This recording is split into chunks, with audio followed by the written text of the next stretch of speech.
Hey everybody, so what I'm about to read from is email ID 1491 from the Hillary Clinton email archive that WikiLeaks has published. And I put a link to it right below in the description so you can read it yourself.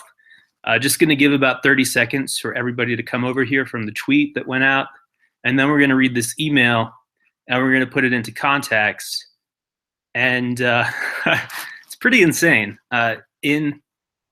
In combination with the stuff about the Rothschilds that I posted a video about yesterday, this is mind-blowing stuff.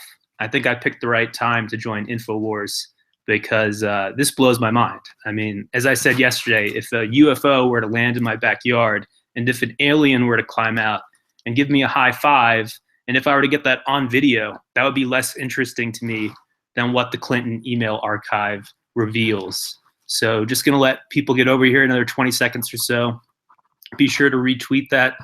I don't want to seem melodramatic, but the reality is that strength in numbers and visibility is the only thing that's keeping any of us safe right now. So, let's just continue to be strong on this, and let's not be afraid of spreading things that are fact. It's verified that these emails are real.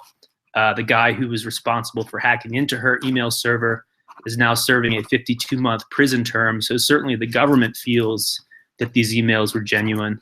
And there's really no dispute as to whether or not they're genuine, right? Everybody knows they are. So let's go ahead and read this. We've got a lot of people watching now. As always, feel free to grab this video. You can download it on KeepVid, and then you can repost it wherever you want. I don't care if you repost it on Vimeo or any of those other video sites, Dailymotion. I don't use any of those sites. I just use YouTube. So feel free to get this out even wider. I'm definitely not going to come after you for violating my copyright. It doesn't matter. This is stuff in the public interest. So again, this is email ID 1491, and her advisor, Cindy Blumenthal, sends her this article, and he says, "Did this with Sean," signed Sid. So Sean is the name of the writer of the article. So this advisor, Sydney, a ghost wrote it. His name is not on the article. That's my takeaway from this email exchange anyway, because he sends her the article and he said, "Did this with Sean, Sid," signed Sid.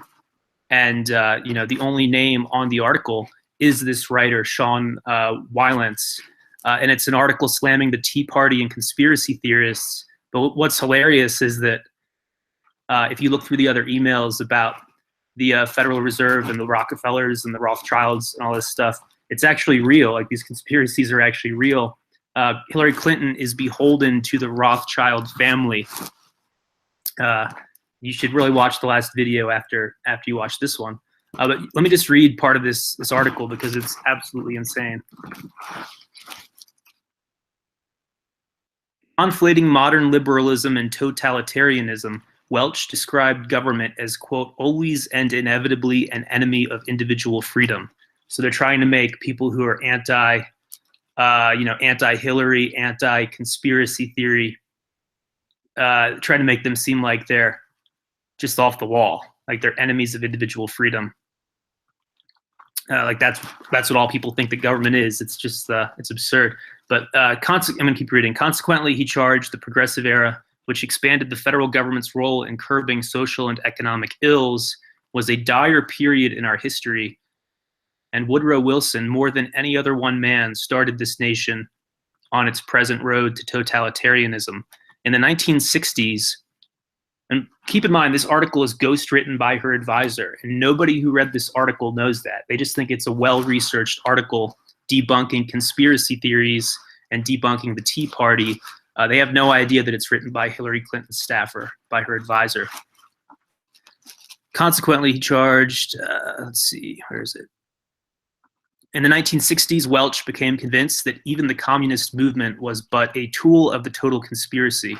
This master conspiracy, he said, had forerunners in ancient Sparta and sprang fully to life in the 18th century in the, quote, "uniformly satanic creed and program," end quote, of the Bavarian Illuminati, called the Insiders. The conspiracy resided chiefly in international families of financiers, such as the Rothschilds and the Rockefellers, government agencies like the Federal Reserve System and the Internal Revenue Service, and non-governmental organizations like the Bilderberg Group, Relations, and the Trilateral Commission.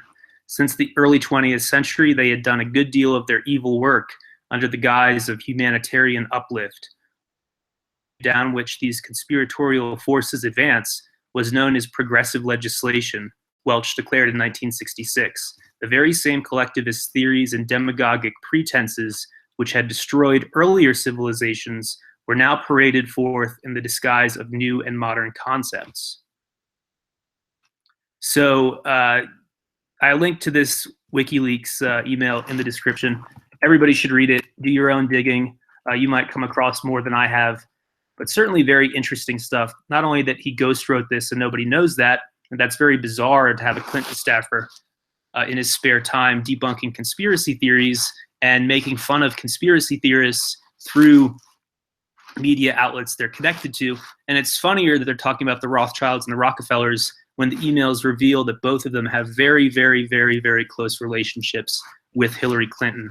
Thank you guys so much for watching. And if you haven't yet, hit the subscribe button below so you see the future videos. And yeah.